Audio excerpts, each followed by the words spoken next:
Bem, sejam bem-vindos ao terceiro Autarquias do Futuro. Mais uma vez em confinamento. Eu tinha esperança o ano passado que este ano já estaríamos todos em modo presencial em Guimarães. Ainda não foi possível este ano. Esta nova edição do Autarquias do Futuro reserva-nos 9 sessões. São 36 oradores. Tivemos neste momento mais de 1.900 inscrições para estes eventos. Será certamente um momento de partilha, será de experiências e visões, será um momento para promovermos algum debate entre os vários intervenientes, será também um momento para criar networking entre autarquias. Estes são os 3 grandes desafios que a WireMaze se predispôs a organizar o Autarquias de Futuro no âmbito do Wire Academy, o nosso programa de retribuição para as autarquias, no conceito de organização de eventos como este e de formações, workshops. Têm sido dezenas desde 2016, possíveis apenas pelo empenho de toda a equipa da WireMaze, que ajudou a montar este evento. Uma referência muito especial para a Sara Rodrigues, que tem estado no leme dessa organização, mas um agradecimento também estendido a toda a equipa da WireMaze, que todos os dias trabalha para ajudarmos a interligar cidadãos e administração pública. O ano passado, um dos reptos que foi lançado pelos participantes foi a organização de um painel e a maior participação de mulheres presidentes e de uma voz feminina. Foi aceito por nós. Este ano estamos a iniciar exatamente com um painel composto por mulheres presidentes. É algo que, deixem-me vos dizer, do ponto de vista da organização, extremamente complicado. Infelizmente, mulheres presidentes de Câmara são menos de 10%, ou seja, cerca de 10% dos presidentes de Câmara, o que quer dizer que as disponibilidades de um presidente de Câmara já são difíceis. Se somarmos a isto que o universo é muito inferior, temos apenas que agradecer imenso às 2 presidentes que vão estar cá hoje, Júlia Rodrigues de Mirandela e Inês Medeiros de Almada. Houve 2 cancelamentos de última hora ontem, derivado de uns assuntos da CCDRC que cancelaram, que motivou o cancelamento de outras 2 presidentes de Câmara para poderem estar aqui presentes. E eu passaria desde já a palavra a Júlia Rodrigues, Presidente da Câmara de Mirandela, uma Câmara que tem apostado imenso em todo o apoio à comunidade, já antes da pandemia, agora com a pandemia bastante mais, tem uma visão muito própria daquilo que pode ser uma porta de entrada para a Península Ibérica via Mirandela, com o apoio ao turismo, às suas especialidades locais e às suas idiosincrasias. Senhor Presidente, eu passo-lhe a palavra. Deixe-me só passar aqui o destaque. Replace Spotlight. Muito bem, obrigado. Bem, boa tarde a todos. Agradecer o convite da WireMaze para participar neste workshop, que é o primeiro workshop das autarquias de futuro, e dizer que estamos alinhados em toda esta estratégia da visibilidade das autarquias, do poder local e, acima de tudo, da transição digital que todos promovemos diariamente nas nossas autarquias, com o apoio, obviamente, de todas as empresas do setor. E, portanto, também felicitar a WireMaze por esta iniciativa e também todo o apoio que nos têm dado para alinharmos o futuro e a perspectiva de futuro que temos obviamente, desde sempre, mas a pandemia veio-nos fazer alavancar todas as ferramentas digitais que tínhamos ao nosso dispor. De facto, a visão de uma autarca socialista, eleita pelo Partido Socialista e também sendo mulher, julgo que se distingue porque, apesar de nós estarmos numa região do país, do interior do país, as mulheres transmontanas são mulheres resilientes e, acima de tudo, são aquelas que projetam a sua família cuidam dos seus e por isso também o orgulho de ser mulher transmontana.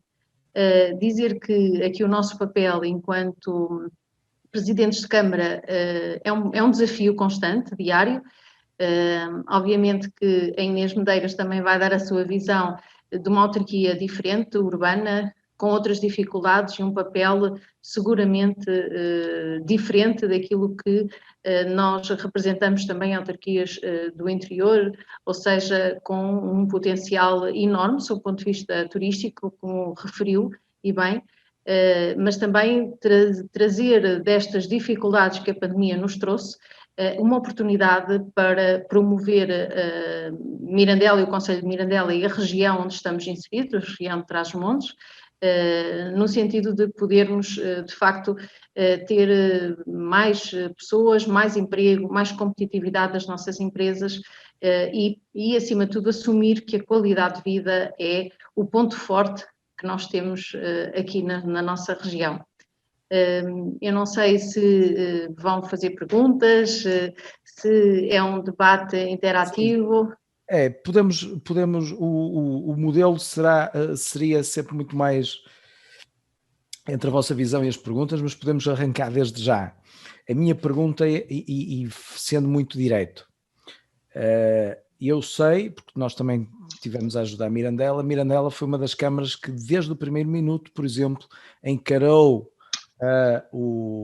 a pandemia num sentido construtivo, como falou ainda há bocadinho. Criou o cartão do comércio de Mirandela, mas não foi só essa iniciativa. Como é que encarou esta pandemia em termos de oportunidades e que tipologia de ações é que vocês encetaram para combater esta pandemia e aproveitar essas oportunidades que eu já percebi que vocês apontaram para a qualidade de vida, não é? Sim, nós aqui no Concelho tivemos até o regresso de alguns conterrâneos nossos que estavam fora, no sentido de poderem fazer o teletrabalho a partir de casa e, portanto, tivemos e acolhemos muitos daqueles que estavam em centros urbanos e que lhes foi permitido fazer o trabalho à distância. Portanto, nesse aspecto, julgo que se promoveu o regresso de algumas pessoas que trabalhavam fora e que neste momento podem trabalhar aqui em Mirandela. Tivemos, obviamente, uma fase de resposta emergente à pandemia, numa primeira fase, obviamente, centralizando tudo no Serviço Municipal de Proteção Civil, todas as respostas sociais, que têm sido muito, muito rápidas. Temos para além de uma crise sanitária, estamos perante uma crise económica e uma crise social. Crise social que se nota essencialmente pelo desemprego, pelo aumento de taxa de desemprego, mas também pela fase difícil que o comércio tradicional, muitas vezes empresas familiares, se tiveram obrigadas a confinar e, portanto, com encerramento constante. Daí ter surgido uma plataforma de venda eletrónica, mirandelamarket.pt, que tem tido bastante adesão, e também o cartão comércio Mirandela, que também é uma forma de potenciar e apoiar o comércio local. Relativamente a todas as ações, nós criamos umas medidas excepcionais de apoio. Como disse, estamos num plano de emergência social, tendo apostado e reforçado o orçamento municipal a todas as carências. Fizemos numa primeira fase, entregamos computadores portáteis às crianças e lembro que um dos aspectos que mais difíceis de ultrapassar é o acesso à rede em algumas aldeias do nosso concelho que nem rede telemóvel têm, portanto, quanto mais internet, o que impossibilita muitas vezes as crianças e têm que ser deslocadas para outros locais de assistirem às suas aulas. Neste momento, a situação que vivemos é de alguma forma tranquila, os comércios vão reabrindo com as regras, mas nota-se algum receio, em particular dos mais idosos, que acolhem sempre aos centros de vacinação. Já temos um centro de vacinação montado e estamos neste momento a transportar as pessoas das freguesias mais distantes do nosso concelho. Portanto, a nossa realidade é um bocadinho difícil porque temos muitos quilómetros para fazer, para ir buscar as pessoas para serem vacinadas e também para fazerem testes. Você falou agora do centro de vacinação. Uma das coisas que eu sei é que vocês tiveram que se adaptar e buscar funcionários da própria autarquia para ajudar no centro de vacinação, correto? Sim, esta agilidade da autarquia em tempos difíceis, acha que se deve apenas ao espírito transmontano ou é algo mais normal ou poderá ser algo mais normal nas autarquias? Nós portugueses somos habitualmente muito solidários e somos habitualmente em situações de crise e de necessidade, estamos sempre disponíveis para ajudar.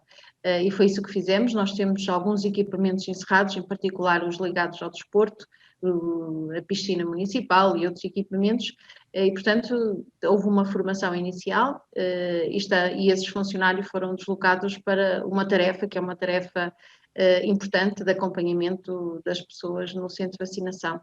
E portanto estamos a apoiar a unidade local de saúde, que no fundo afeta os recursos humanos profissionais de saúde para a administração da vacina. Tudo o resto e todo o acompanhamento é feito pelos colaboradores da Câmara Municipal, sendo que o transporte também é feito pela Câmara Municipal em articulação com os bombeiros voluntários, as duas corporações de bombeiros que temos aqui no concelho, Mirandela e Torre Dona Chama, que em situações de mobilidade reduzida trazem as pessoas aqui à cidade.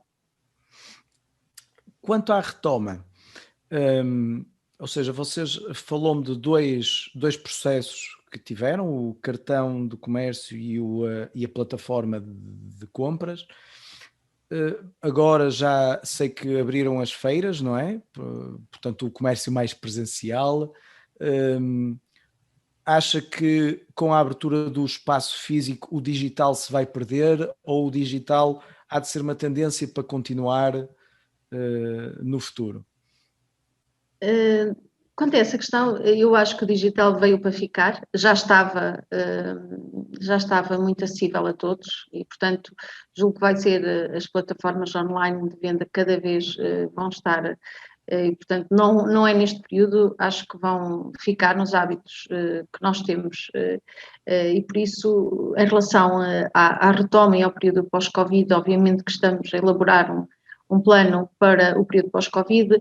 Houve uma grande aposta no nosso turismo natureza, turismos em espaços rurais, ou seja, o ano passado no verão tivemos taxas de ocupação muito significativas, ou seja, as pessoas procuraram acima de tudo o descanso e o lazer na perspectiva de menos pessoas e, portanto, um menor risco para a transmissão da doença e em relação ao turismo tivemos de facto, foi um ano bom, porque houve muitos portugueses que vieram à nossa região e que conheceram e que certamente vão repetir porque temos oferta de muita qualidade a um baixo custo e, portanto, fica desde já o convite para nos visitarem porque temos bastante oferta.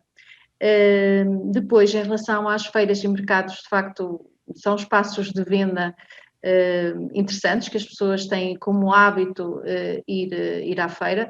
O mercado sempre esteve a funcionar porque a venda de produtos alimentares é permitida e, portanto, foi dificuldades no escoamento de produtos agrícolas, uma vez que houve alguns mercados que foram encerrando e houve alguns municípios que restringiram a venda de produtos aos do próprio concelho. Isso quer dizer que muitos dos produtos e muitas produções daqui tiveram que ser vendidas também em plataformas online e conseguiu-se com amplas campanhas de divulgação dos produtos de qualidade. Ou seja, não é só introduzir tecnologia, campanhas de divulgação são necessárias, formação é necessária, estou correto? Sim, é indispensável para que a tecnologia chegue a todos e que as pessoas tenham conhecimento daquilo que é a nossa oferta. Nós sabemos que alguns produtos são já conhecidos das pessoas, terei que falar sempre da alheira de Mirandela, que é realmente um produto que é conhecido no país e no mundo, e portanto assim também podemos chegar à nossa comunidade imigrante, que é muito significativa e que... Peço desculpa, há aqui uma questão técnica. Peço desculpa, estava a falar que a comunidade é significativa, não é? Sim, a nossa comunidade imigrante que vinha sempre aqui às festas da cidade e, portanto, o ano passado já não existiram, já não puderam acontecer e, portanto, acabam por recorrer também às plataformas digitais pela proximidade e pela facilidade que têm para fazer a encomenda. Como é que foi a receptividade do público em geral a estas plataformas? Foi boa? Ainda há muito espaço de progressão para a divulgação das mesmas? Qual foi o impacto real no terreno? O impacto foi positivo. A verdade é que mais fora do concelho, como é normal, porque nós temos mirandelenses e transmontanos espalhados pelo país e pelo mundo. Isso quer dizer que eles próprios terão mais raízes aqui no nosso concelho e, portanto, também aí há esta proximidade. É diferente, claro que é diferente. Nós sabemos que o cheiro, o sabor, o afeto, as pessoas é diferente. Mas, de qualquer forma, acabamos por ter um atalho para chegar aos sabores que são de todos. E é importante, do ponto de vista do comércio local, termos esta forma de escoamento diferente para todos aqueles que querem comprar. Estamos a falar de alterações no digital para os cidadãos e para as empresas locais, e a autarquia, como é que ela se adaptou? Continuou a receber processos em papel ou passou verdadeiramente para o digital? Como é que foi este processo? Já estavam a aceitar no digital? A autarquia, eu estou aqui há quase 4 anos, em 2017 entrei, realmente um dos problemas que nós tínhamos e temos, de certa forma, era um parque informático pouco atualizado e, portanto, a nível de software, de hardware, estávamos de facto muito atrasados. Houve um investimento grande logo no início para podermos atualizar a nível de licenças das várias áreas, software essencialmente, e fomos adquirindo novos equipamentos informáticos, mas de facto o grande salto qualitativo ocorreu quando tivemos que gerir a situação do teletrabalho dos colaboradores e aí houve obviamente que nos adaptarmos porque nós aqui no distrito fomos o primeiro concelho a ter casos e portanto fomos o primeiro concelho a entrar em alerta municipal e a fazer quinzenalmente o despacho da alerta municipal impondo regras de funcionamento para que no concelho sejam cumpridas. Essencialmente houve uma adaptação dos colaboradores, mas obviamente que a produtividade depende da disciplina de cada um de nós na execução do teletrabalho. Sabemos que a conciliação da vida familiar com o teletrabalho é difícil em alguns agregados, mas nunca houve da parte dos colaboradores alguma situação que não fosse de colaboração. Isso é muito importante, ou seja, houve colaboradores que se adaptaram melhor, outros tiveram mais dificuldade, mas os serviços aqui de informática também deram todo o apoio para que as plataformas onde nós trabalhamos pudessem estar acessível remotamente. Depois dizer que houve realmente áreas operacionais que não é possível fazer teletrabalho e, portanto, tivemos só a funcionar os serviços de piquete e também os serviços mínimos relativamente à limpeza urbana, jardins, ou seja, priorizamos sempre a saúde e a proteção da saúde dos colaboradores. Foi sempre esse o nosso objetivo. Tudo aquilo que não era urgente não foi feito. E, portanto, temos agora todo este trabalho de recuperar o tempo que estivemos confinados. Posso-lhe dar um exemplo? Por exemplo, a nível de jardins, fizemos os serviços mínimos, estamos neste momento já há alguns dias, desde que desconfinamos, a tentar recuperar os espaços verdes. Certamente que vamos conseguir, porque todos estão muito empenhados em recuperar todo o tempo que tivemos confinados. A nossa preocupação é, obviamente, o que vem agora com este desconfinamento. Falando mais de futuro, como é que vê Mirandela daqui a, vamos lá falar assim, 4 anos? Eu já estou a dizer 4 anos para deixarmos passar um bocadinho desta questão da pandemia, não é? Nós estamos a preparar uma agenda estratégica 2030. Julgo que uma das grandes questões que nós temos é a falta de planeamento. Nós, para construirmos uma zona industrial, temos que a planear a nível de PDM, instrumentos de gestão de território, e, portanto, a década, investimentos que queremos e projetamos têm que ser iniciados hoje para poderem, de forma progressiva, dada as circunstâncias que temos a nível de contratação pública, a nível de vistos prévios do Tribunal de Contas, portanto, obriga-nos também a projetar e a planear os investimentos de forma a termos um concelho coeso. Nós muitas vezes falamos de coesão territorial quando falamos do litoral e do interior, mas a nível do concelho temos a noção de que temos um território desfavorecido nas zonas mais rurais, ou seja, com dificuldades acrescidas de deslocação, de mobilidade, até de acesso a cuidados de saúde, e por isso implementamos uma unidade móvel de saúde e implementamos um gabinete de apoio ao município que se desloca às freguesias para servir os cidadãos. Isso quer dizer que as nossas políticas públicas de coesão também têm que se adaptar ao próprio território, e o próprio território de ser coeso, sustentável, incluso e de forma a promover a inclusão.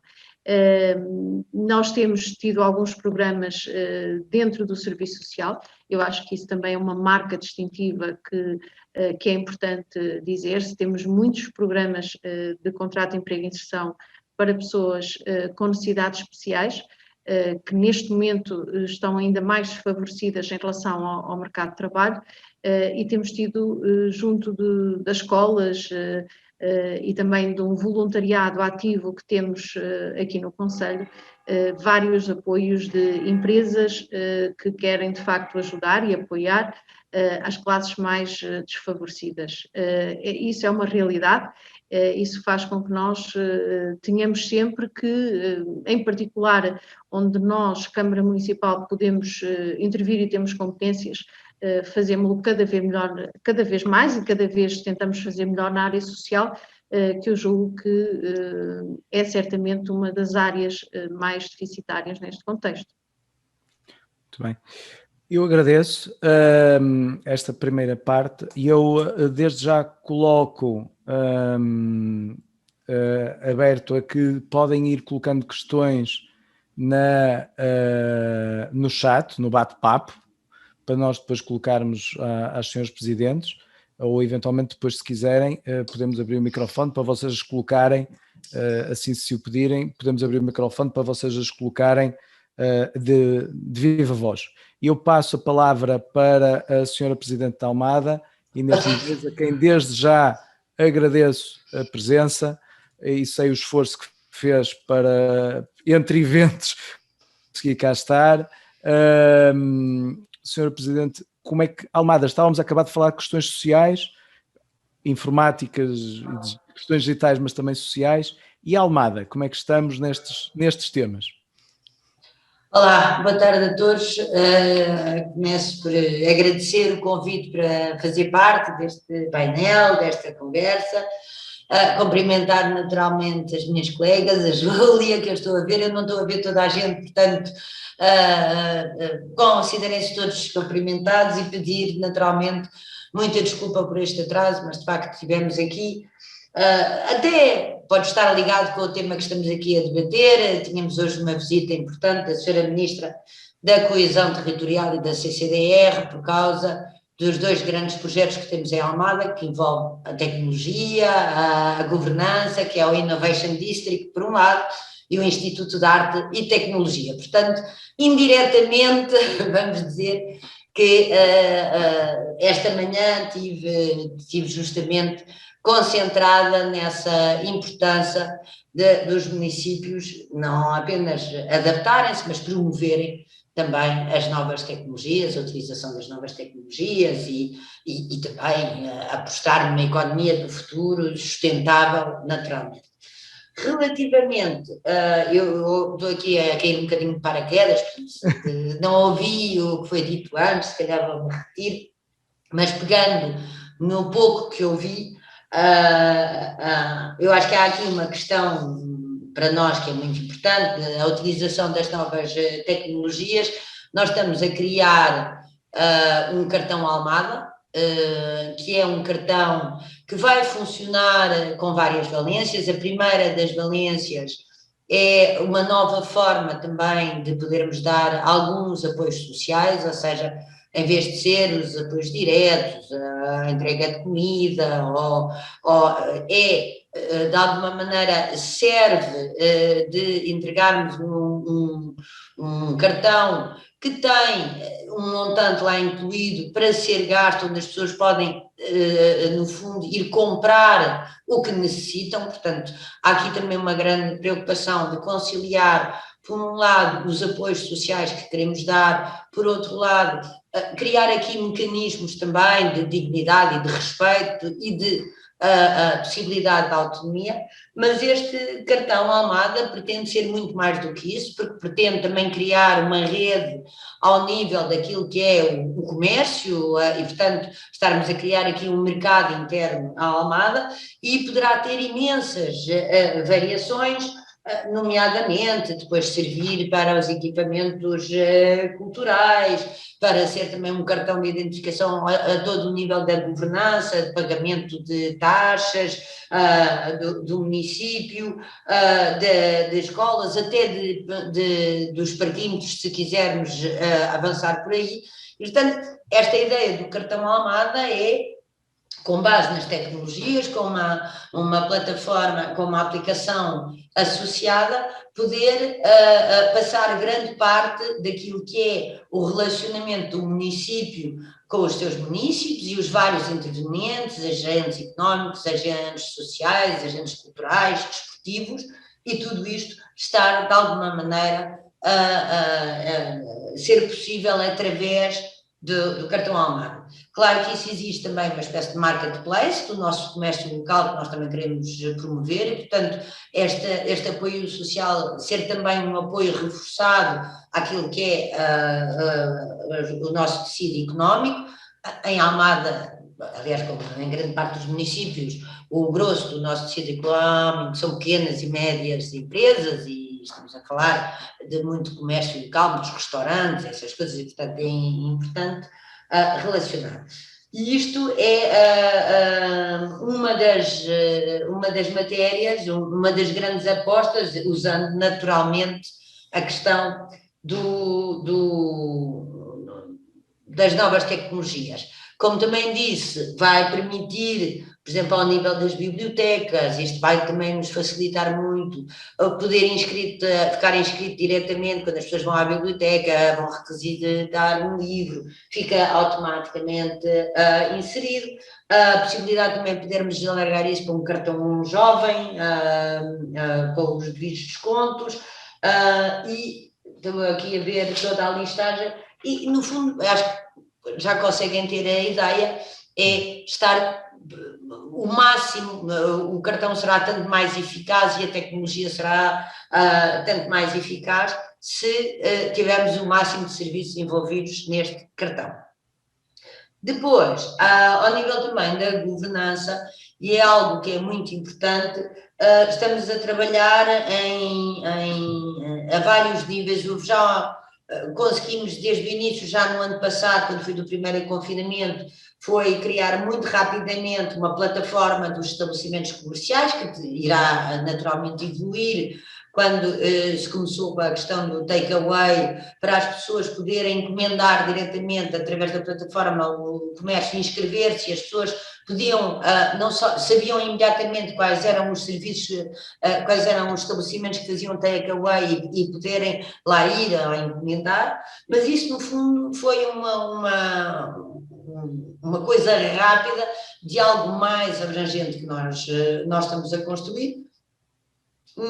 É o Observatório da Almada, que isto é muito importante, que é uma plataforma grande onde vamos poder recolher todos os dados, seja ao nível, os dados mais importantes normalmente que os municípios têm a ver com os dados sobre o território, sobre o urbanismo, mas também queremos lá, este observatório também diz respeito aos equipamentos culturais, desportivos, as escolas, o comércio, no fundo o comércio também vai lá estar, ter verdadeiramente termos uma verdadeira política de recolha de dados, que é fundamental, que vai também beber noutra ferramenta que é o Geoportal, e aí há uma série de simplificação de serviços também fundamentais, que é passarmos à digitalização de todos os serviços de licenciamento em caso de obras, pedidos. Para isso também é preciso fazer um grande esforço da digitalização dos cadastros, dos alvarás.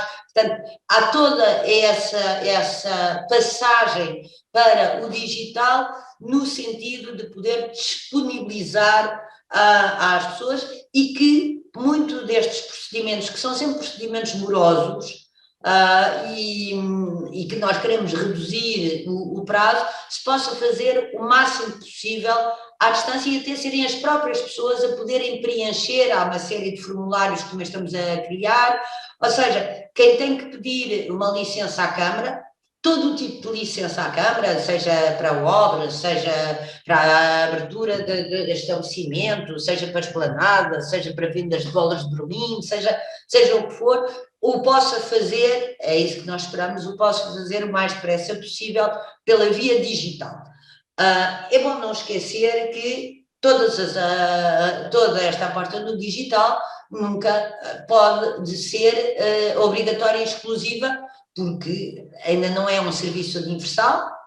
Essa é outra das coisas, mas isso é uma questão política grande, que eu acho que um dia o Parlamento e o Governo vai ter que olhar para isso com atenção.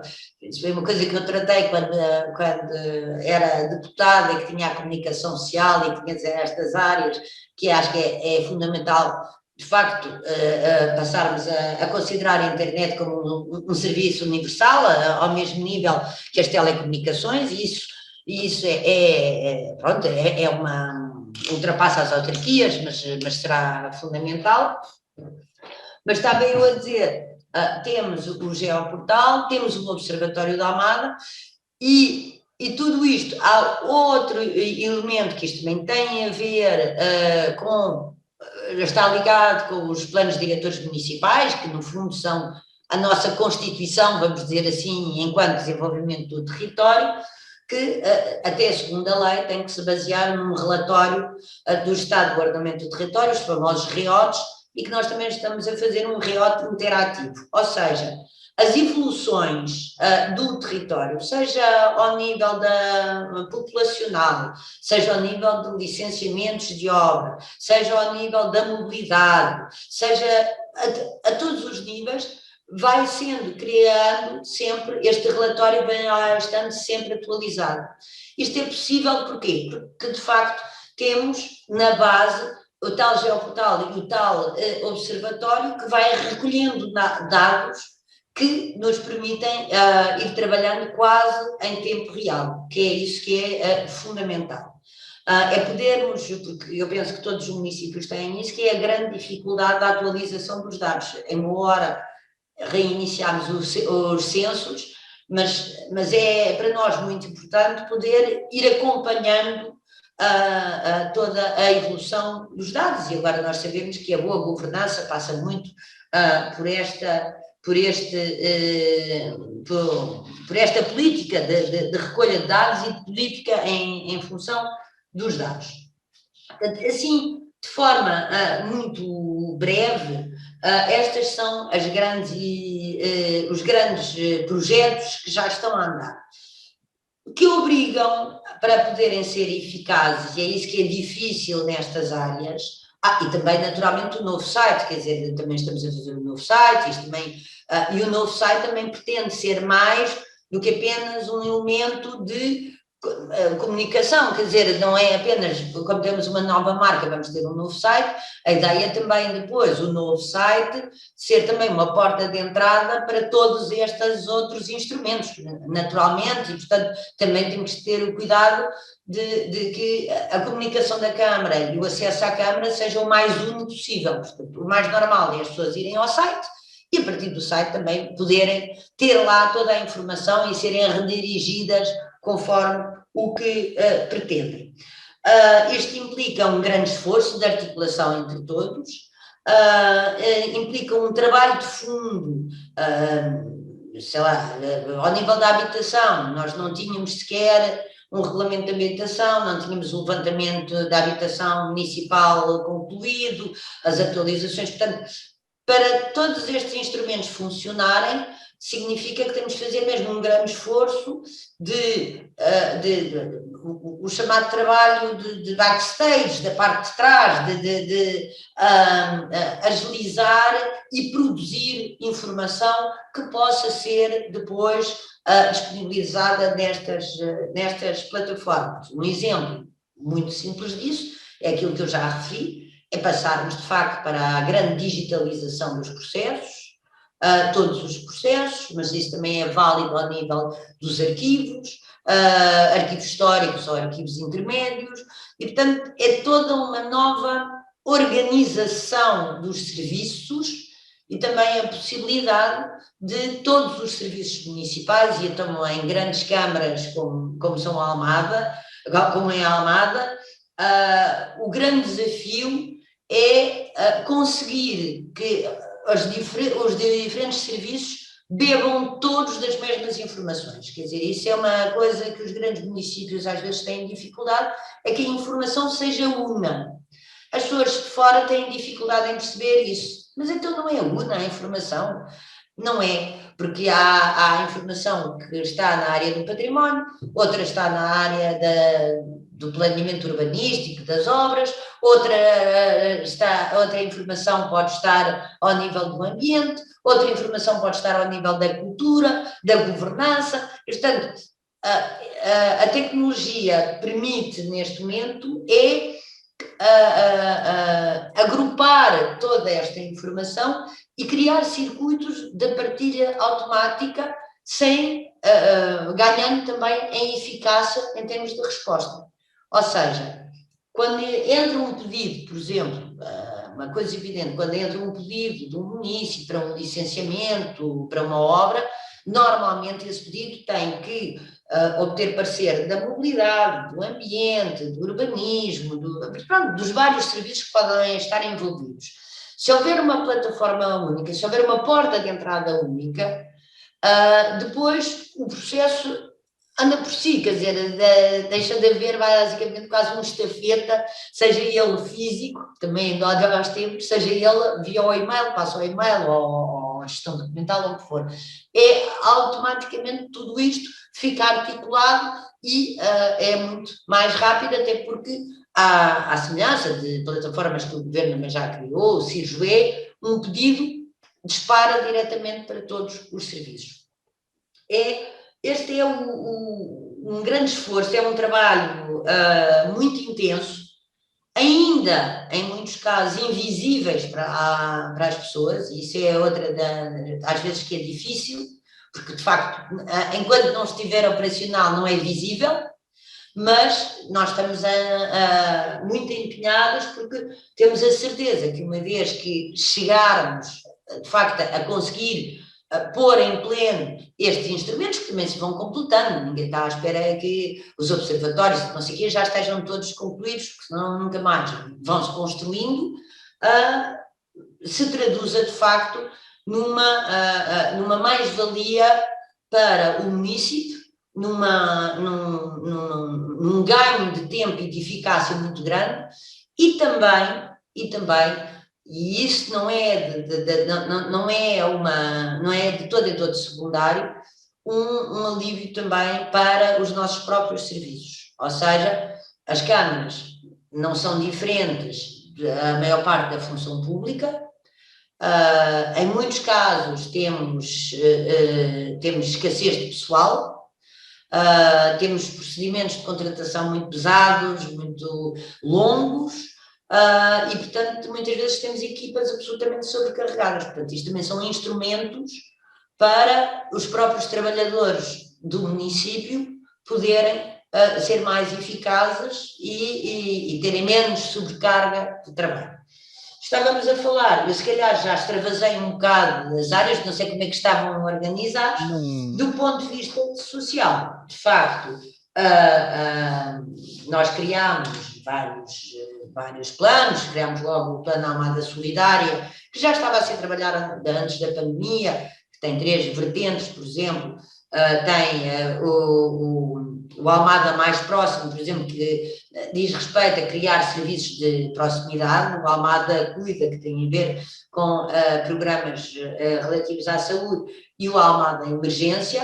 O Almada Emergência, devido à pandemia, ganhou um efeito enorme, mas aqui também quase todos eles, e são planos para estarem no terreno, mas estes instrumentos digitais e tecnológicos facilitam imenso a instauração, a comunicação e a operacionalização destes planos, porque as pessoas inscrevem-se diretamente, os pedidos chegam lá diretamente, e isso permite-nos criar um plano aberto e ir fazendo entrando projetos, ou projetos exclusivamente do município, ou projetos de associações, coletividades e PSS, que vão entrando dentro deste corpo maior. O último, por exemplo, a questão, nós agora, por exemplo, criámos um fundo de apoio ao comércio local, com 1 milhão de euros, que em 2 semanas vamos ultrapassar o montante, porque as pessoas estão mesmo aflitas. Mas a ideia, por exemplo, do cartão Almada é criar um sistema que depois possa ele próprio renovar-se. Ou seja, se as pessoas, por exemplo, se criarmos um sistema de pontos, quem compra no comércio local tem pontos, tem mais-valias, tem desconto, aquilo vai se autoalimentando e, portanto, é um cartão que é mais do que apenas, olha, está aqui um montante para lá gastar. A ideia é criar, é também uma espécie de cartão de fidelidade para também, por um lado, ajudar as pessoas, por outro lado, ser uma forma de apoiar o próprio comércio local, estimulá-lo, a protegê-lo e criar aqui soluções de promoção do próprio comércio de proximidade. Não sei se respondi, não sei se era isso. Sim, Sr. Presidente, agradeço imenso esta explicação inicial. Eu tenho já aqui algumas questões que me foram sendo colocadas, algumas estão no chat público. Relembro que podem colocar questões no chat, no bate-papo, como preferirem, se estiverem em português ou em inglês.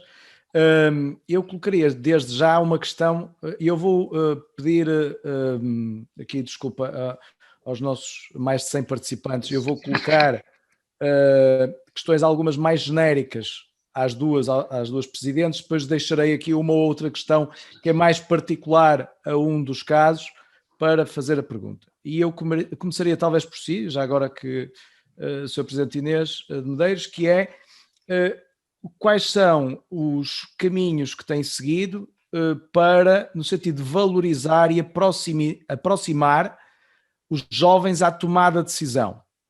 Ou seja, esta é a pergunta para as duas presidentes. Eu peço para eventualmente responder primeiro Almada, já que já está no vídeo. Eu sei também, uma das coisas em que nós estamos a trabalhar com a Almada é no orçamento participativo, aí mais de âmbito geral, embora, salvo erro, as idades já venham um bocadinho mais para o jovem, mas há outros mecanismos. Quais os mecanismos que a Almada tem para envolver e valorizar, aproximar os jovens? Bom, então vamos começar. Bom, falou da questão do orçamento participativo. Também temos um orçamento participativo jovem. Já temos também um projeto do jovem autarca e, portanto, gostaríamos, justamente, vai-se iniciar em breve uma série de encontros e de estabelecimento. A questão é uma espécie, não é um parlamento jovem como há no nosso parlamento, mas é um bocadinho, o objetivo seria um bocadinho esse, é fazer uma espécie de parlamento jovem, em articulação com as escolas e de facto ter aqui este estatuto do jovem autarca e depois posso dar também um exemplo muito concreto, que é, nós lançámos um desafio quando foi entre os 2 confinamentos, mas está a decorrer, que é uma campanha que diz faz a tua história, que é serem os próprios jovens a sugerirem e a criarem campanhas de sensibilização para os cuidados da pandemia, para medidas de não contágio. Ou seja, nós chegámos a certa altura, uma altura em que havia uma grande culpabilização dos jovens, os jovens é que estavam a espalhar a pandemia, eles é que eram os fatores e não ficavam doentes. E logo na altura, é evidente que estes 2 anos foram todos muito baseados, as iniciativas foram todas muito centralizadas neste assunto primordial, mas considerámos desde o início que era fundamental poder envolver os jovens nessa própria campanha de ter cuidado, de respeitar as medidas de segurança, as máscaras, etc. e tal, que eles próprios fossem esses atores. Isto e o que se pretende não é que eles só tratem da pandemia, é que em várias matérias onde eles sejam envolvidos, eles possam fazer a sua própria história, ou seja, envolvê-los também nestes grandes desafios do município. Portanto, esta questão, o jovem autarca, o orçamento participativo jovem, o próprio orçamento participativo também dos jovens. Aliás, nós agora temos uma curiosidade porque tivemos um orçamento participativo jovem que foi aprovado antes do orçamento participativo e a idade do orçamento participativo até é mais baixa do que no orçamento participativo jovem. Mas pronto, mas isso é porque as coisas vão evoluindo e depois isso adapta-se. E depois envolvê-los nestas campanhas, quem diz a questão da pandemia, diz a questão da discriminação, diz a questão do ambiente, a outra das questões que é importante, que é ao nível da sensibilização ambiental. A Almada tem a Agenda 21 da criança, mas isso é mesmo crianças, nas escolas, onde há uma espécie de parlamento que vota medidas ambientais e, portanto, as escolas trabalham muito em torno da sensibilização ambiental todos os anos.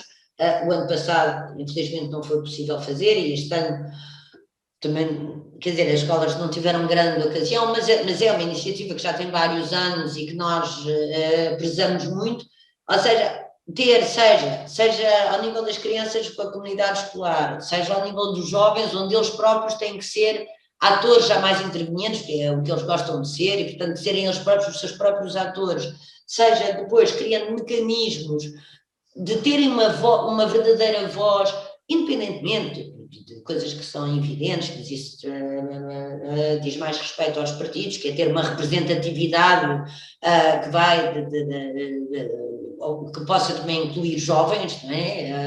A sua idade, mas é sobretudo em grandes temas que dizem respeito ao município.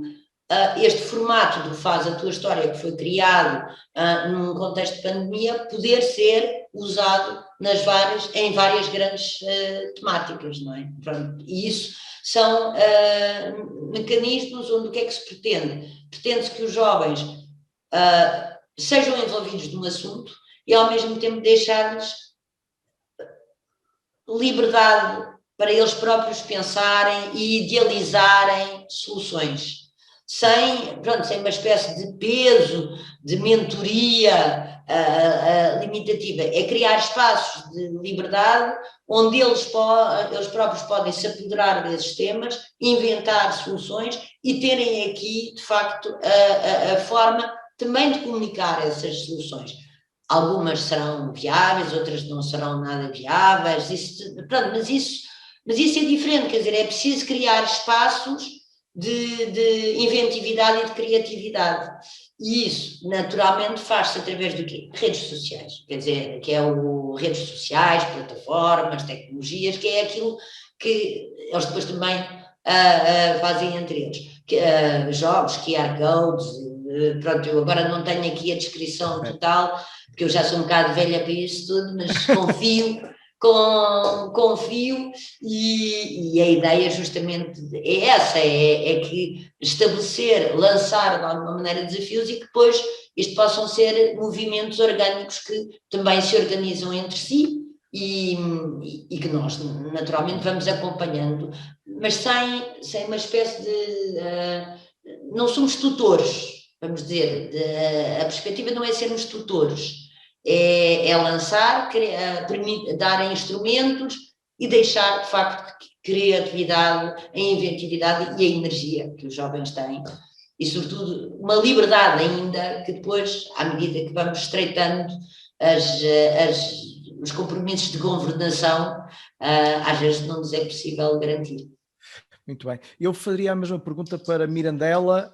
E Mirandela, como é que envolve jovens? Como é que se passa isto?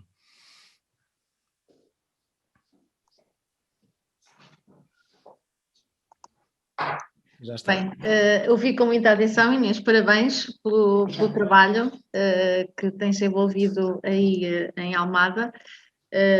Relativamente a Mirandela, nós temos um Conselho Municipal Jovem, da Juventude, ou seja, e através desse Conselho Municipal, em que estão representadas vários jovens, também temos articulado políticas para a juventude. Temos muitas iniciativas no âmbito do voluntariado jovem, ou seja, tudo o que diz respeito à proteção da natureza, contra incêndios. Estamos numa zona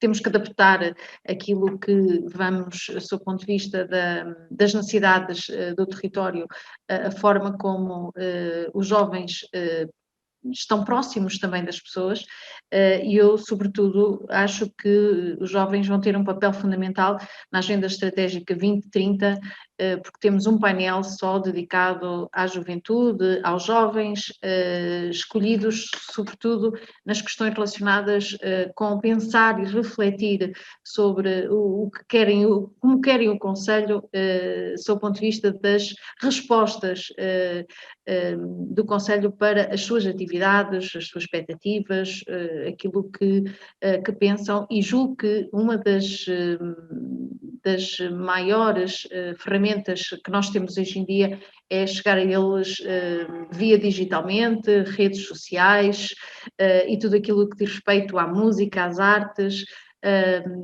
tudo aquilo que os entusiasma para uma participação ativa na vida cívica e política. Julgo que este afastamento dos jovens em relação à política e esta coisa cinzenta que eles muitas vezes veem a classe política, o rigor, o protocolo, que os afasta muitas vezes da participação. Não digo do ponto de vista partidário, porque isso julgo que não é o nosso interesse é que eles participem sobretudo na tomada de decisões que são estruturantes para a vida do Conselho. Isso faz com que, obviamente, os municípios estejam cada vez mais abertos a criar espaços públicos em que os jovens tenham a sua casa e se sintam plenamente à vontade.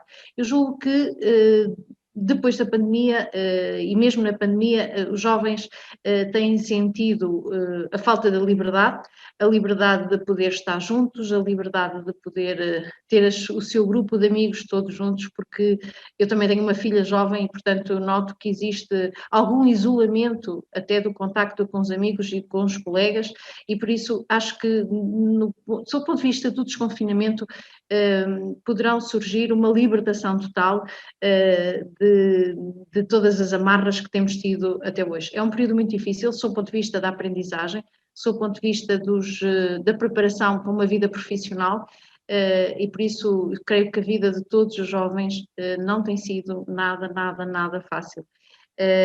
Relativamente, temos também aqui um programa de combate ao insucesso escolar, muito virado a todos aqueles jovens que têm muitas dificuldades, ou porque são de famílias muitas vezes estruturadas, muito apoio a uma comunidade cigana que nós temos que temos que incluir, que temos que projetar, que temos que valorizar, e dizer que realmente os jovens são o nosso futuro e eles têm que fazer parte desse futuro. Têm que de facto se sentir integrados na nossa comunidade e nas nossas decisões. Muito bem. Dá-me licença, queria só dar licença, porque senão matam-me. Que é assim, eu não mencionei também o Conselho Municipal Jovem, que também é uma novidade aqui em Almada, e portanto agradeço à Júlia, dando-lhe também os parabéns de o mencionar, porque de facto tudo isto também passa pela criação do Conselho Municipal Jovem e por exemplo, para nós é uma alegria que nestas celebrações do 25 de Abril, pela primeira vez haverá um representante do Conselho Municipal Jovem na sessão solene, porque também aqui é importante que, por exemplo, celebrações como o 25 de Abril, nós não estamos a festejar uma data, não é uma vitrine, não é uma montra, são uma série de ideais e de valores que nos permitem estar aqui todos juntos, não é? E, portanto, é também uma grande preocupação nossa que os valores de Abril não sejam uma coisa mumificada, uma coisa é o contrário. Os valores de Abril têm que nunca se pode esquecer o passado, mas têm que se manter vivos, quer dizer, têm que se olhar para eles como algo de vivo e que evolui e que avança, e não como, pronto, não é nenhum animal embalsamado. Portanto, mas quer dizer, se eu não mencionasse aqui o Conselho Municipal Jovem, iam zangar-se muito comigo, portanto peço desculpa. Está devidamente mencionado, já não vai haver problemas. E eu ia começar a próxima pergunta por Mirandela, e é uma pergunta realizada aqui agora não queria perder o nome, peço desculpa, está aqui nos chats, que é da Mónica Aguiar, que pergunta que gostava de que os Srs. Presidentes nos pudessem falar da sua visão do exercício de funções, portanto, de funções da vida pública e política enquanto mulheres. Ou seja, como é que é ser mulher e estar a exercer funções da vida pública e política? Bem, antes de mais, obrigada pela pergunta. Estamos aqui a debater as lideranças do poder local no feminino e, no fundo, verificar como é que serão as autarquias no futuro lideradas por mais mulheres. Eu julgo que há um espaço muito importante de liderança no feminino. Julgo até que nós temos características que nos diferenciam, obviamente, da liderança no masculino. Eu é com orgulho que sou autarca, sempre estive ligada à política por razões familiares, e portanto cresci num ambiente como a Inês falou do 25 de Abril, cresci nesse ambiente muito particular no debate das questões estruturantes do país, da evolução e da evolução dos próprios, como nós nos sentimos, como nós nos projetamos com os outros, e portanto este lado emocional é muito importante. Lado emocional de proximidade com as pessoas, de proximidade com aqueles que são os nossos munícipes, que conhecemos pelo nome, porque eu fiz a minha vida foi sempre aqui, e portanto o que nós temos de características diferenciadoras é de facto a sensibilidade, a humanidade, a capacidade de podermos, de uma organização, de podermos conciliar algumas de situações de relações interpessoais, portanto, julgo que uma das funções mais importantes da gestão de recursos humanos numa autarquia é de facto fundamental, e isto faz com que haja, da parte das mulheres e das jovens mulheres, que de facto se interessem por estas razões, e se não se interessarem, existe a nossa perspectiva de se poderem vir a interessar, porque acho que a política precisa de pessoas com tudo aquilo que os jovens neste momento têm, todas as competências. O saber técnico, o saber ouvir, escutar e saber, acima de tudo, corresponder às expectativas que depositaram em nós, porque as responsabilidades são de facto muito grandes. Obviamente que a conciliação da vida familiar e da vida política traz dificuldades acrescidas. Eu lembro-me que aqui no nosso mundo mais rural, de facto, o homem é que decide, no contexto familiar, é que decide muitas das situações, mas tem uma influência enorme da mulher. E eu, como falei no início, a base da estrutura familiar foram sempre as mulheres, mantêm-se, mas de facto acho que há uma oportunidade para todas as jovens que queiram ter este espaço de intervenção, que queiram realizar, porque os autarcas têm responsabilidade, é verdade, mas também têm a capacidade de fazer, de executar, de ver as obras, apesar da contratação pública, que é outra questão, ver as obras crescer e ter o orgulho daquilo que foi o nosso papel e o nosso papel na nossa vida pessoal, o nosso papel na vida da comunidade. Eu passaria então a mesma pergunta para a Almada.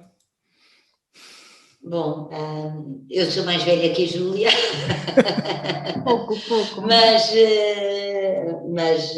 também sou uma criança de Abril, vamos dizer assim. Tinha 6 anos quando foi o 25 de Abril. Sou de facto, eu sempre fui urbana, portanto eu penso que também há aqui uma realidade diferente relativamente, ou seja, a minha mãe sempre trabalhou, tinha uma avó que não trabalhava, mas é bom desfazer alguns mitos, quer dizer, não trabalhar era um luxo de quem podia, portanto essa coisa que as mulheres não trabalhavam, só quem tinha um marido que ganhava o suficiente é que podia não trabalhar.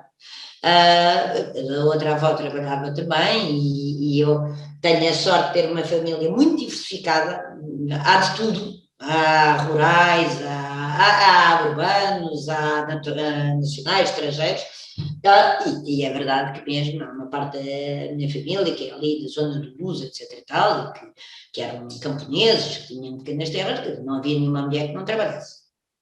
Ou no campo, ou não trabalhavam, quer dizer, as mulheres trabalhavam. Portanto, este é um tema que me é muito caro e, portanto, é bom desfazer alguns mitos. E até desfazer alguns mitos para prevenir o futuro, porque era a possibilidade de não trabalhar era muitas vezes vista como uma ascensão social. E os movimentos mais conservadores ainda usam um bocadinho isso e, portanto, em alguns meios sociais volta a surgir esta ideia de não, eu vou ficar a tomar conta dos meus filhos, etc e tal, porque o meu marido ganha para nós os dois. Portanto, cuidado, meninas, é assim que eles nos enganam. Pronto, vamos lá ver. Mas eu acho que já não enganam porque a evolução das mentalidades aí é irreversível. Ou seja, eu aqui, enquanto mulher autarca, eu tenho que dizer que tenho a vida muito facilitada relativamente às minhas outras mulheres, colegas mulheres autarcas, porque assim, a Almada teve durante muitos anos uma presidente da Câmara, que era uma mulher muito forte, que não era da minha cor política, não haja dúvida, mas que marcou imenso a Almada. De facto, foram quase 20 anos enquanto vereadora e depois presidente da Câmara. Que era a Maria Emília Neto de Sousa. E, portanto, quando eu me candidatei à Almada, é algo muito extraordinário, que era quase um regresso à normalidade, porque entre ela e eu houve 4 anos de outro presidente da Câmara, homem, e é engraçado porque as pessoas em Almada, de facto, estão habituadas a que o poder seja exercido por uma mulher.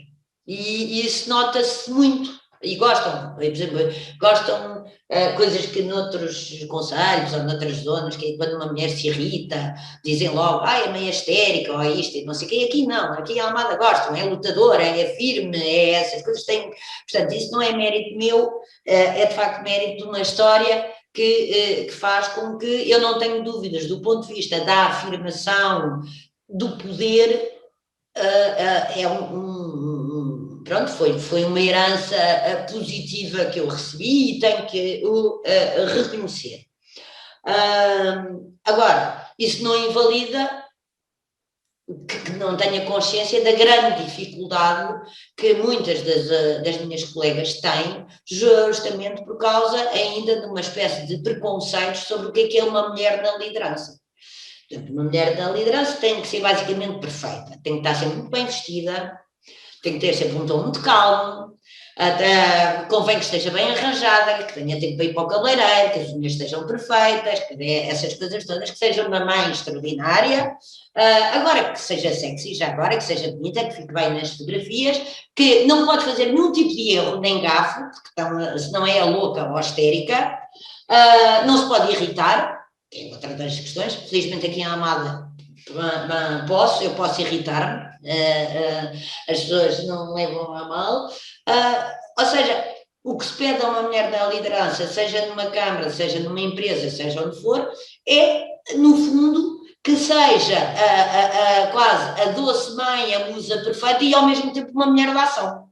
Mas que também não pode sair a rir. E, portanto, isto ainda existe, este preconceito ainda existe, a forma como as mulheres são avaliadas é muito mais duro e muito mais difícil, quer dizer, há comentários sobre mulheres que nunca ninguém se atreveria a fazer sobre homens, nunca, absolutamente nunca, quer dizer, eu lembro-me já há muitos anos, quando eu ainda já estava em França, houve... a Ségolène Royal candidatou-se à presidência da República. Eu nunca mais me esqueço que as televisões focavam, quando ela ia fazer uma visita, os sapatos de salto alto a andar na lama, ou no frio, ou na neve, e diziam, está a ver como é que ela pode ser presidente com estes saltos. Nunca ninguém focou sapatos de homem com lama. Nunca, não é? Pronto, portanto, estes preconceitos existem e sobretudo, no tratamento com as mulheres candidatas ou as mulheres em poder ainda são vistas e tratadas a todos os níveis. Na comunicação social e então nas redes sociais é extraordinário essa questão. Mas pronto, isso é o lado quase a luta ainda é grande e passa por uma alteração de mentalidades e sobretudo passa por enfrentarmos de facto também uma espécie de protótipos femininos que ainda temos. Eu devo dizer, minha querida Júlia, que eu sou sempre muito avessa quando me falam de arte no feminino, política no feminino, coisas no feminino. Não é muito, é assim, entre mim e a Thatcher, acho que não há nada em comum, pronto. Mas entre mim e ti há certamente, há uma geração, há uma vontade, há um ideal, há essas coisas todas. Pronto. Agora, também não tenho dúvidas, e isso é preciso reconhecê-lo, que as mulheres, provavelmente por educação também, somos obrigadas a um grande pragmatismo. Ou seja, eu não sei se é da natureza feminina, mas é sem dúvida da parte da nossa educação que somos obrigadas a um grande pragmatismo. Também, naturalmente, há que ter em conta que mulheres na liderança é possível. Eu tenho imensa admiração pelas minhas colegas que ainda têm filhos pequenos. Eu, felizmente, já tenho filhos grandes, já estão, quer dizer, não sei como é que é ser autarca com filhos pequenos, deve ser um pesadelo, não é? Os meus estão na universidade, quer dizer, já nem querem saber de mim, nem precisam, só precisam de mim para o telefonema ao fim de semana, mas, quer dizer, fora isso, estão independentes. Mas isso também está a mudar e felizmente, vê-se muito nos jovens, nos casais jovens, nas jovens famílias, uma repartição daquilo que é pronto, este segundo emprego que temos todos, que é a vida cotidiana, que é a vida familiar, que é as crianças, as escolas, os desportos, essas coisas todas, e há cada vez mais, felizmente, uma repartição de tarefas entre o pai e a mãe. E também há cada vez mais casos, justamente, de casais onde quem tem o emprego que mais exige de presença é a mulher. Dito isto, eu espero que as mulheres no poder também relembrem que é evidente que o poder, não é? Nós somos presidentes da Câmara 24 horas por dia. Mas talvez não signifique que tenhamos que trabalhar 24 horas por dia, 7 dias por semana, na verdade.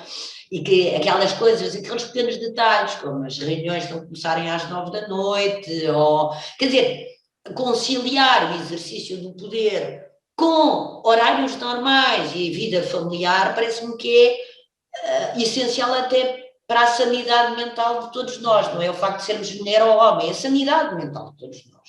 Pronto. E, portanto, as condições de trabalho, os horários laborais, a reorganização dos serviços, e há aquela coisa, é assim, se nós temos que trabalhar 6 horas, se não o fizermos em 6 horas é porque não trabalhámos suficientemente eficazmente em 6 horas, quer dizer, tem que se conseguir, em 6, em 8, o que for o horário do trabalho, tem que se conseguir fazer esse trabalho em tempo útil.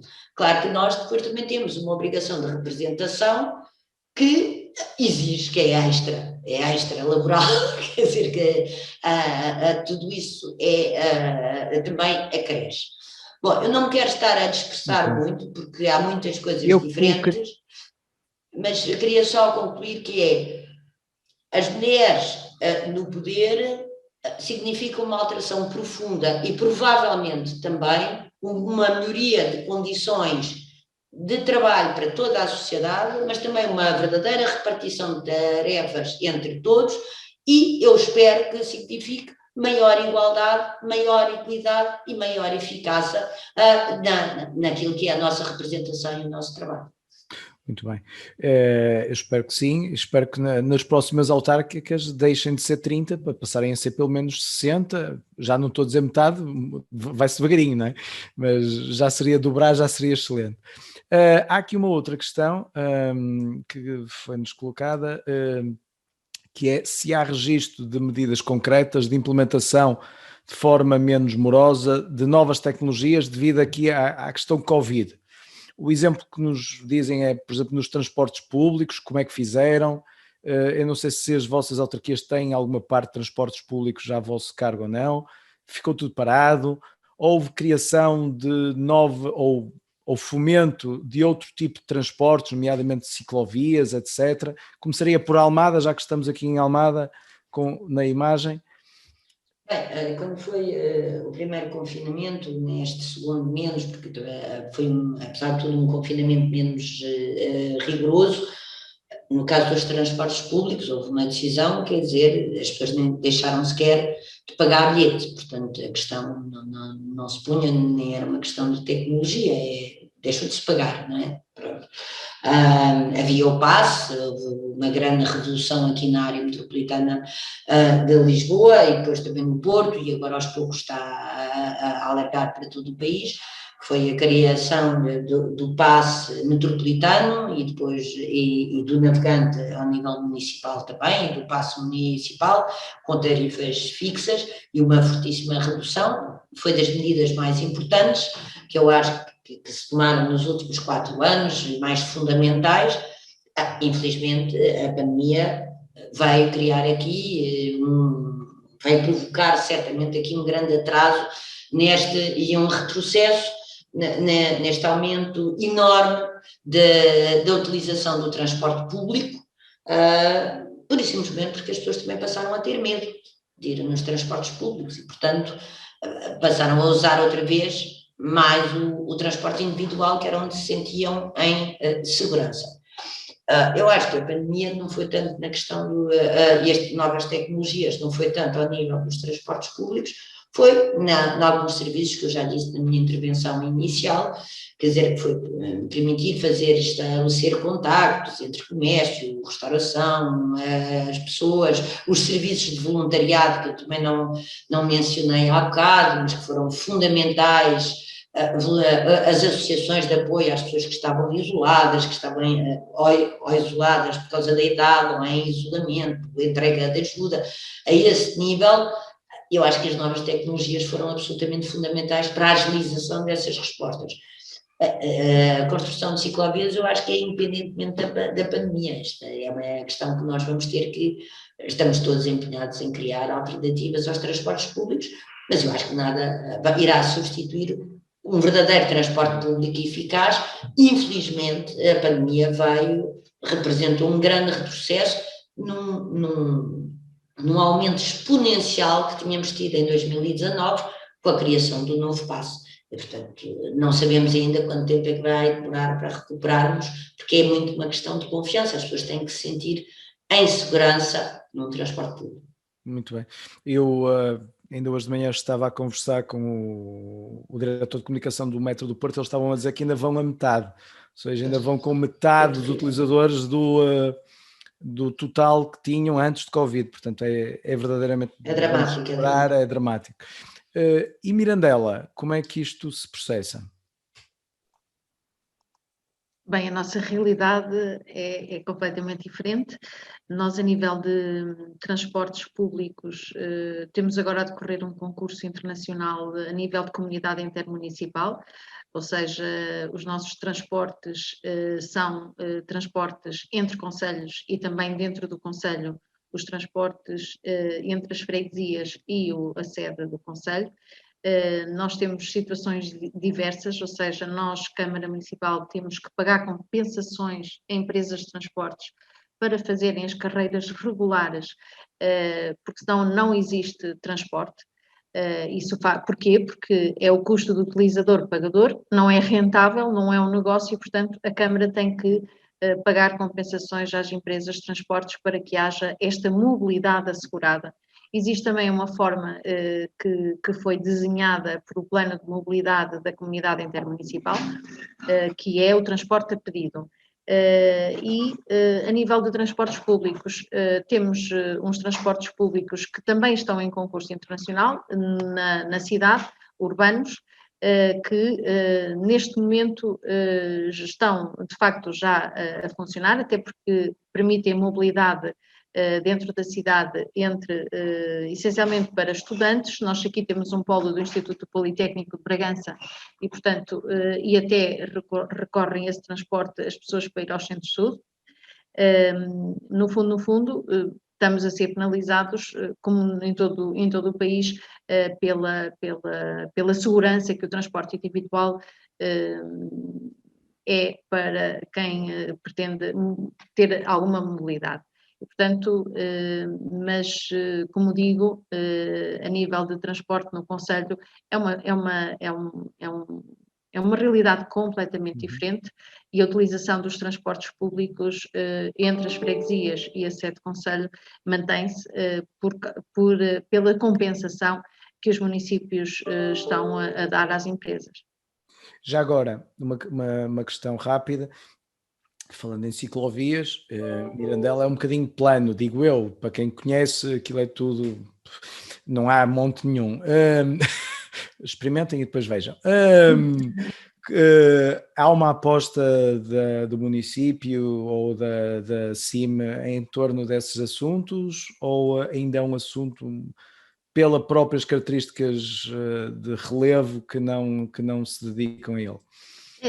Nós temos, obviamente, no Plano Estratégico de Desenvolvimento Urbano, vários projetos, uns já executados, outros que estão em execução, relativamente a ciclovias, ecopistas, tudo relacionado com esta nova forma de mobilidade que é importante para todos. Nós aqui temos uma dificuldade, muitas vezes, que são as temperaturas uma amplitude térmica muito grande. Nós temos verões com 40 graus e temos invernos com temperaturas negativas. Ou seja, apesar de termos muitas pessoas a fazer cycling trekking, a fazer, e este tipo de desporto é cada vez mais apetecido pelos jovens e pelos menos jovens também. Nós temos uma cidade amiga do desporto porque temos muita prática desportiva e muitas vezes usamos a natureza como palco para fazer exercício físico, escalada, passeios pedestres imensos, e portanto aproveitamos tudo aquilo que temos a nível de território para poder usufruir da natureza. Apesar de haver ginásios, a verdade, nós temos muito contacto com a natureza e também nos sentimos mais seguros, pelo menos desde a pandemia, que tem havido muitos passeios sob o ponto de vista da família. Temos aqui uma prática muito interessante que é a apanha de cogumelos silvestres, a apanha de espargos silvestres, e portanto temos o envolvimento da comunidade nestas tarefas que são muitas vezes complementares a tudo o que nós podemos oferecer na cidade, e portanto aproveitamos o concelho também para fazer este turismo natureza. Muito bem. Eu colocaria agora duas questões para Almada antes de ir aqui a uma outra geral, duas que já estão aqui mais, que já me foram colocadas há mais tempo aqui no chat.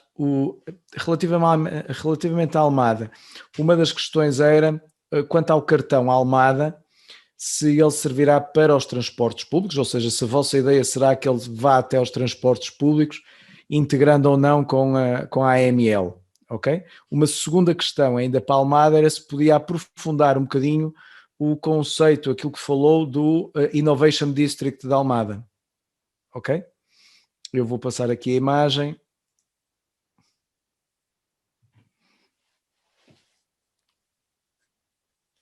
Eu tenho que ligar o áudio só, exato.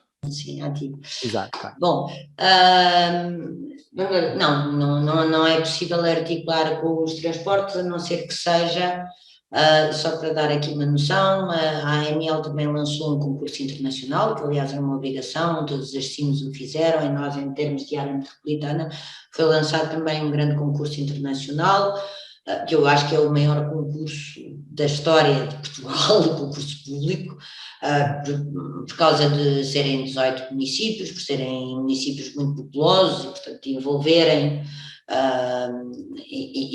quer dizer, o número de população abrangida, naturalmente, por ser a área metropolitana de Lisboa, é enorme.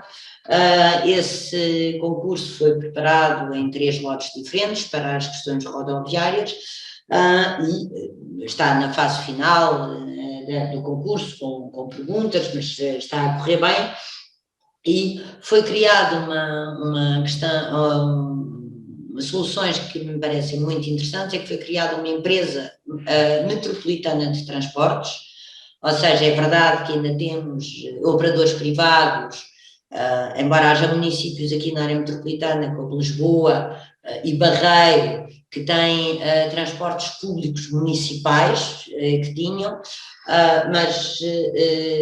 e Cascais já tinha lançado o seu próprio concurso. O que é certo é que acabámos por lançar um concurso em conjunto e foi criada uma empresa metropolitana de transportes que vai gerir este grande concurso ao nível dos transportes rodoviários. Não há, por isso, qualquer possibilidade, nem deve haver. Tudo isto foi feito em consenso entre os 18 municípios. Eu acho que é um ótimo exemplo de coordenação entre os municípios. Foi tudo aprovado, implica um esforço financeiro muito grande de cada município, e, portanto, todos os municípios concordaram na prioridade dos transportes públicos e participam para esta empresa metropolitana de transportes, e o PASS também está ligado a isso. Portanto, este cartão Almada não vai ter nada a ver com o PASS, que é o PASS navegante, seja ele municipal ou metropolitano. Portanto, aí não é possível, nem convém, são dinâmicas diferentes. Relativamente ao Innovation District, eu vou tentar ser breve, porque é um dos nossos grandes projetos, e, portanto, se eu começo aqui a falar, nunca mais me calo. Vou ser breve, que é assim, há ali na zona da Almada, do Monte da Caparica, que é no fundo, à riba, a margem mesmo em frente a Lisboa, é onde está instalada a Faculdade de Ciências e Tecnologias da Universidade Nova, e quando nós assumimos a Câmara de Almada, vai fazer 4 anos, naturalmente este ano, começámos a perceber que havia muitos projetos que estavam a ser pensados e que estavam a ser apresentados pelos proprietários ali daquela zona do território, que é uma zona ainda muito pouco desenvolvida, tem a universidade, mas a universidade está um bocadinho longe e afastada da cidade, e era nosso objetivo, aliás, levar a cidade à universidade e trazer a universidade à cidade. Mas começámos a perceber, ao nível da Câmara Municipal, que estavam a entrar vários projetos para aquele território. E então aí, com base na Faculdade de Ciências e Tecnologia, e aqui em estreita articulação com a própria reitoria da Universidade Nova, lançámos um desafio enquanto entidade, de dizer assim, bom, nós temos aqui vários projetos, alguns dos quais, os principais deles, vêm da própria universidade, mas temos também outros operadores privados. Aquilo é uma zona de franco desenvolvimento do município. Seria possível que a universidade e os outros proprietários privados pudessem chegar aqui a um acordo para, em conjunto com a Câmara, pensarmos um novo espaço, um desenvolvimento daquele território? Foi possível, isto é abreviando, foi possível. Todos os promotores daquela zona, e são muitos que envolvem também a Egas Muniz, por exemplo, a Escola Superior tem dentes, tem agora veterinária, vai ter também medicina, quer dizer, que é outro polo de ensino superior muito importante, mas também outros promotores privados, proprietários privados dali, aceitaram em fazer um memorando entre eles, um memorando que é uma espécie de compromisso de projeto de desenvolvimento do território, de arquitetura e urbanismo sustentável, uma aposta muito grande nas questões ambientais, na eficiência energética, e aproveitar ao máximo a centralidade da universidade para criar ali, de facto,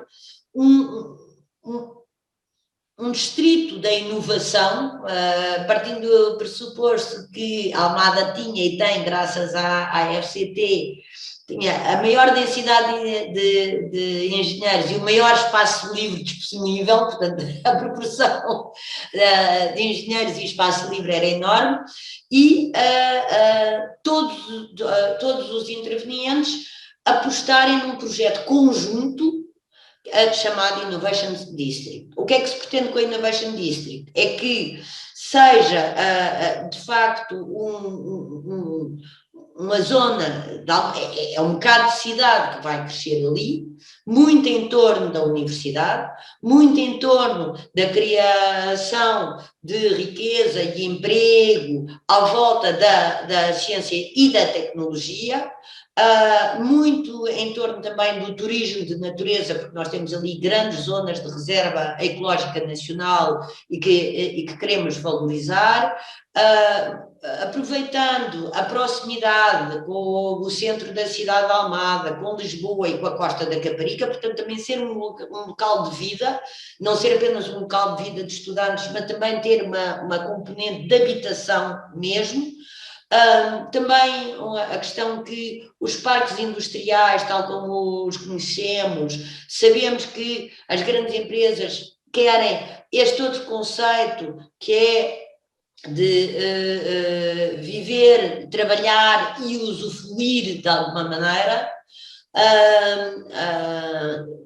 uma grande aposta na qualidade, de facto, na qualidade de vida nas suas vertentes, portanto, inclui, para além de residências de estudantes, centros de congressos, espaços para empresas, inclui equipamentos culturais, reforço de equipamentos desportivos, quer dizer, é um projeto que ainda por cima tem estado a evoluir, porque este compromisso de novo desenvolvimento sustentável urbano, como existe já noutros espaços, há mais proprietários privados que se querem envolver com isso. Por exemplo, há um dos projetos que nós gostamos muito, que é a recuperação das vinhas da Almada. Portanto, aquelas encostas durante séculos foram vinhas, e eram as grandes vinhas aqui da área metropolitana e que desapareceram completamente. Portanto, há também projetos de agroturismo, por exemplo. Tudo isto é muito variável, mas sempre com uma fortíssima preocupação no desenvolvimento sustentável, aproveitando a proximidade naturalmente com a Costa da Caparica, que é um grande atrativo para toda a gente, nacionais e estrangeiros, criando condições para responder ao aumento imenso de procura ao nível de estudantes e de centros de investigação. A Universidade Nova aqui da Almada é neste momento das universidades com mais centros de investigação premiados. O mais conhecida, a mais conhecida de todas é naturalmente a Elvira Fortunato, mas são 14 ao todo, dos quais eu ainda hoje estive a ver a apresentação. É importante dizer, dos 14 há 10 excelentes e 4 muito bons, portanto, e bate todos os recordes também das bolsas internacionais. Portanto, todo este capital humano, este capital de saber, ser de facto o motor do desenvolvimento do território, propondo assim, com todo o respeito, mas nós não queremos criar um Tagus Park, nós queremos de facto criar uma nova cidade, uma nova zona da cidade. Pronto. E isto é possível porquê? Porque aquele território ainda estava por desenvolver. É evidente que é muito mais fácil nesse sentido, também aproveitando ao máximo as mais-valias que já tínhamos no território, das quais a FCT era uma delas. A Faculdade de Ciências e Tecnologia, não é a Fundação, quando se diz FCT às vezes confunde-se, é a Faculdade de Ciências e Tecnologia, e criando aí sim, naturalmente, zonas cicláveis, novos acessos, portanto, e ser também uma zona livre de tecnologia, ou seja, zona livre para a tecnologia, não é livre de tecnologia, é zona livre para a tecnologia, para experiências, para hubs, para startups, essas coisas todas, mas tudo isto numa lógica de urbe, de comunidade, de criar ali uma comunidade.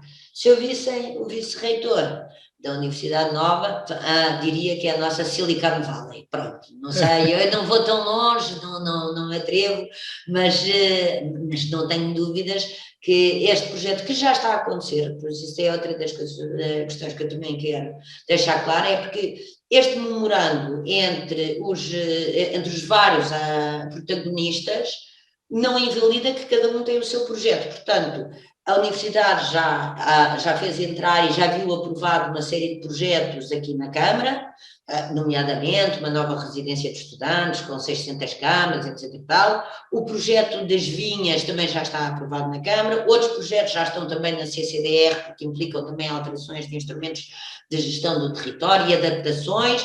E, portanto, o Innovation District não é um projeto abstrato, é um projeto que já está a acontecer, que já está com candidaturas aprovadas, que já está com licenciamentos aprovados e, portanto, que já está a acontecer na realidade. Há um primeiro projeto há 10 anos que prevê, apesar de tudo, 17 mil postos de trabalho e, portanto, eu agora não tenho aqui todos os dados, não quero estar aqui a dizer coisas que depois não são os dados corretos. É há 10 anos, mas já está no terreno. Também implica a reabilitação de um centro histórico ali do velho Monte da Caparica, que poucas pessoas conhecem, mas que é muito bonito e tem das mais bonitas igrejas, etc. Tal, que era um património que estava muito abandonado. E naturalmente também tem esta questão fundamental que depois se prende com outro projeto também com a Universidade Nova, que é ali chegando à Trafaria. Eu sei, estou a ver que há gente do país inteiro, portanto, a Trafaria é a parte de baixo, junto ao Rio Tejo, mesmo cá em baixo, se vierem para estas bandas, aconselho vivamente a ir comer um peixinho à Trafaria, não há melhor. Mas onde havia um grande edifício militar, que era um antigo presídio, e que estava absolutamente ao abandono, e onde também vai ser criado também com a Nova, o novo Instituto de Arte e Tecnologia. Porquê? A Universidade Nova tem uma das faculdades importantes, é a Faculdade de Ciências Sociais e Humanas. A FCT tem a parte científica e tecnológica, onde, por exemplo, tem um importantíssimo departamento de restauro de património, e portanto, estas duas universidades criaram-se aqui também para fazer um projeto em conjunto, que é este Instituto de Arte e Tecnologia, muito virado também para pós-graduações nesta área, na área do património, dos média, do gaming. Hoje não há arte nenhuma que não envolva a tecnologia, quer dizer, desde da música, do design, de todas essas questões, e isso vai permitir reabilitar aquilo forte, e não é agarrado ao Innovation District, mas é mesmo em baixo, até porque há toda uma comunidade criativa que já se está a instalar na Trafaria, e é isso também que nós pretendemos. A Trafaria é mesmo à frente do Museu de Arte e Tecnologia da EDP, portanto é o atravessar do rio, vamos dizer assim, e portanto dar aqui um enfoque também muito importante, e desta forma também reabilitarmos aquele património extraordinário, mantendo naturalmente a memória, porque aquilo também foi a prisão militar, mas de alguma maneira, através da arte e tecnologia, transformar aquelas paredes, deixarem de ser paredes de prisão para serem espaços de liberdade e de criatividade. Pronto, tentei ser o mais resumida possível. Agradeço essa visão. Está aqui, pronto, é a realidade 3D, todas essas novas facetas, juntamente com a arte, terão uma casa nova aqui no Instituto de Arte e Tecnologia. Agradeço imenso essa partilha dessa visão, uma visão que partilha e junta na mesma visão a reabilitação urbana com a questão cultural, com a questão científica e pelo meio, pelo que eu percebi, o turismo. O que me leva também aqui a uma questão que tinham colocado, que era: esta área vai ser muito importante e há de ser importante no curto prazo. Eu passaria a questão para Mirandela. Sr. Presidente, eu sei que no início já tinha falado de turismo, diga-nos como é que é a sua visão para o turismo neste curto prazo. A aposta vai continuar a ser no Mirandela um destino seguro? Há de passar por outros lados? Onde é que vocês se querem afirmar? Bem, nós temos aqui duas importantes áreas que são vitais para a revitalização de todo o turismo. Como falei antes, é o turismo natureza, e também a par do peixe da Trafaria temos também a gastronomia, que também é uma forte aposta. Temos carnes únicas, sabores únicos, e portanto julgamos que tanto o turismo natureza como tudo o que é natural e aliado ao espaço rural, as experiências da gastronomia, julgo que vamos certamente caminhar nesse sentido. Temos também, e a Inês falou de tudo o que é património cultural e religioso. Estamos a fazer um grande investimento cultural. Temos 2 grandes projetos turísticos a serem projetados aqui no Concelho, com locais paradisíacos e com um investimento importante de alguns milhões, e são 2 empreendedores privados que estão, obviamente, condicionados a tudo o que são questões relacionadas com o ordenamento do território, a carta de perigosidade de incêndios, ou seja, existem muitas condicionantes no território.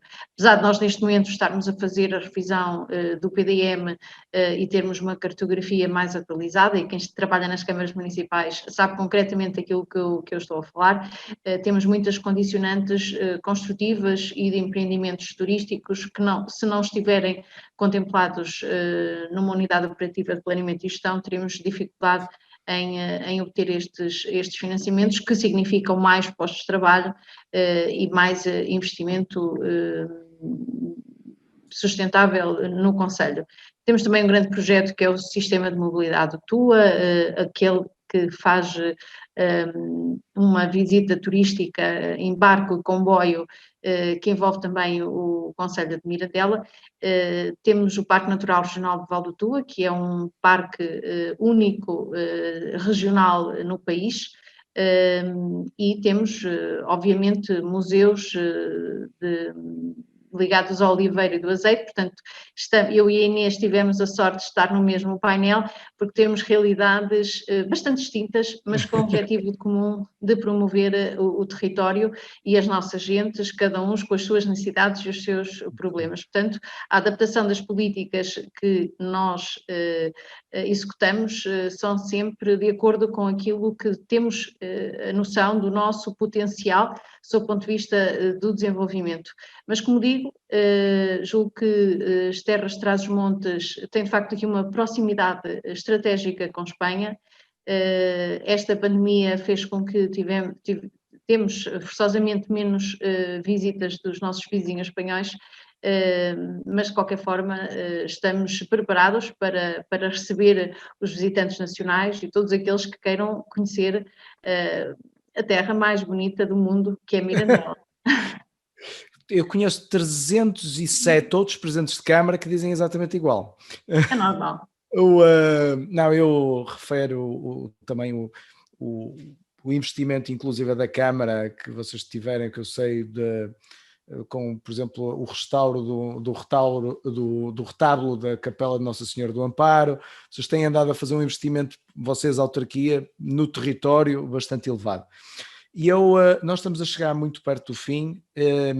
Últimas palavras. Como é que poderia, o que é que nos poderia transmitir para estes próximos anos como mensagem de futuro? Isso é um desafio enorme. Eu sei que o Armaze está sempre atento ao futuro e cria soluções de futuro, e por isso nos apoia a nós, municípios, e por isso nós também precisamos deste vosso trabalho externo de apoio e de consultadoria e de adoção das melhores ferramentas. Obviamente que da minha parte e da nossa parte, nós este ano temos um ano atípico, porque estamos com um ano pandémico, mas também um ano em que estamos todos envolvidos em desafios políticos imensos, e por isso aquilo que eu posso dizer é que desejo que, e no âmbito deste painel, muitas jovens invistam na sua própria valorização, no seu próprio sentido de vida, e considerem que o facto de nós servirmos os outros é sempre uma mais-valia para os outros, mas também para nós, porque nós vamos enriquecendo diariamente com aquilo que aprendemos. E muito obrigada a todos pelo convite. Muito obrigado, Sr. Presidente. E eu vou passar a palavra à Almada. Últimas palavras. Bom, eu quero dar últimas palavras positivas, mas não posso deixar de salientar aqui que, felizmente, nós estamos a falar aqui dos muitos projetos que estão em curso e que eu devo dizer que de vez em quando deixamos nós aqui em Almada quase milagroso o que conseguimos fazer nestes 4 anos. São só 4 anos e 2 foram de pandemia, portanto E é muito importante que só conseguimos fazer, e isto de facto é um ensinamento extraordinário, com uma mobilização muito forte da comunidade, isso é extraordinário, de todo o tipo da comunidade, de todos os agentes da comunidade, e de facto tivemos a sorte de conseguir envolver neste projeto da Almada grandes atores, como neste caso a faculdade. Dizer também que não é por isso que a Almada não deixa de continuar a ter, que é um dos problemas também das áreas urbanas, e convém não esquecer que estas áreas metropolitanas grandes, como é o nosso caso, é verdade que têm imensas potencialidades, para algumas coisas parece tudo muito mais fácil, mas temos problemas sociais, temos problemas ao nível da habitação, como poucos outros têm, e portanto convém não esquecer esse fator, não é? A Almada tem ainda situações terríveis ao nível da habitação que nos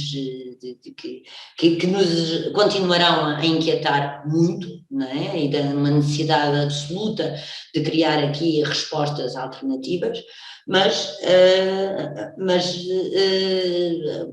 se há qualquer coisa que aprendemos durante estes 4 anos é que é na complementaridade que encontramos as grandes soluções.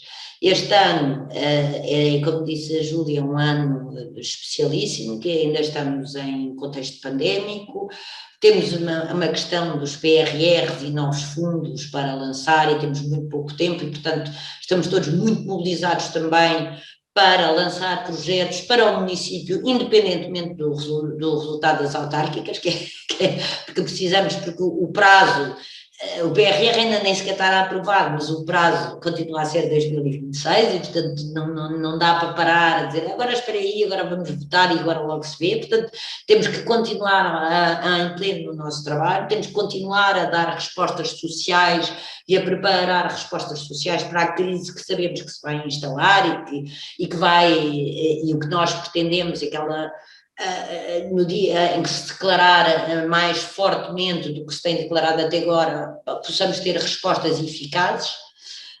Do ponto de vista daquilo que é a gestão autárquica, eu devo dizer que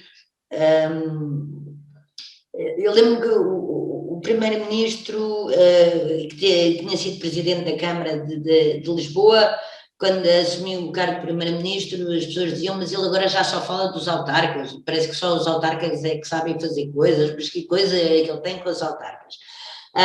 Eu na altura estava no Parlamento e agora estou como autarca e devo dizer que a minha admiração pelos autarcas, pelos meus colegas é infinita, por todos aqueles que me antecederam, que são meus colegas agora, porque de facto o trabalho dos autarcas é uma coisa, eu acho que o país devia ter consciência de facto da dimensão, do assumir de responsabilidades, da capacidade de operacionalização, de arranjar respostas que todas as autarquias de norte a sul do país e ilhas e tudo têm feito e com grande eficácia e com grande rigor, diga-se também de passagem, e portanto eu acho que cada vez mais o desafio da entrega, da ação política, que é diferente da ação partidária, não estamos a política no seu sentido mais nobre, do bem comum, do serviço público, de facto as autarquias são o grande exemplo disso. As autarquias, todas elas, naturalmente com diferenças de opiniões, com diferenças de abordagem, com essas questões todas. Ao nível do tema em concreto, que é a governança no feminino, sim, espero que os partidos não voltem a dizer quando a Câmara é para perder, põem lá uma candidata mulher, portanto às vezes podem ter surpresas, até ganham,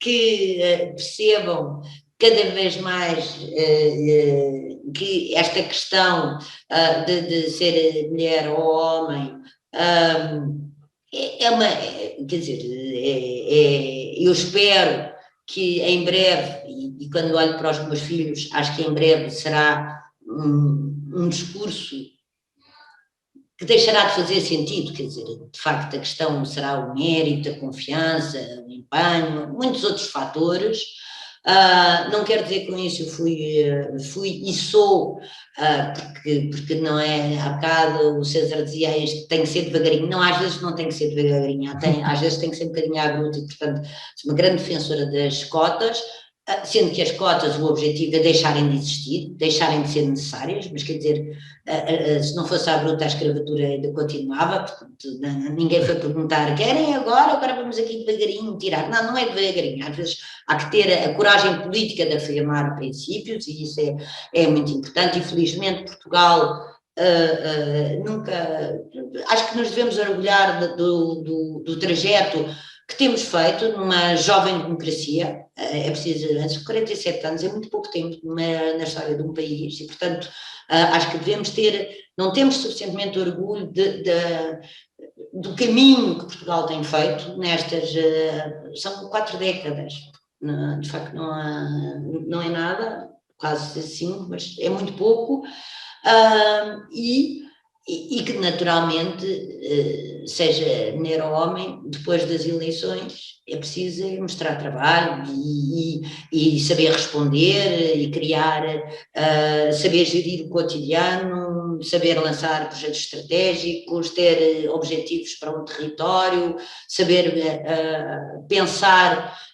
local e para além do local, e também dizer que de facto a culinária em Mirandela e a natureza é absolutamente extraordinária,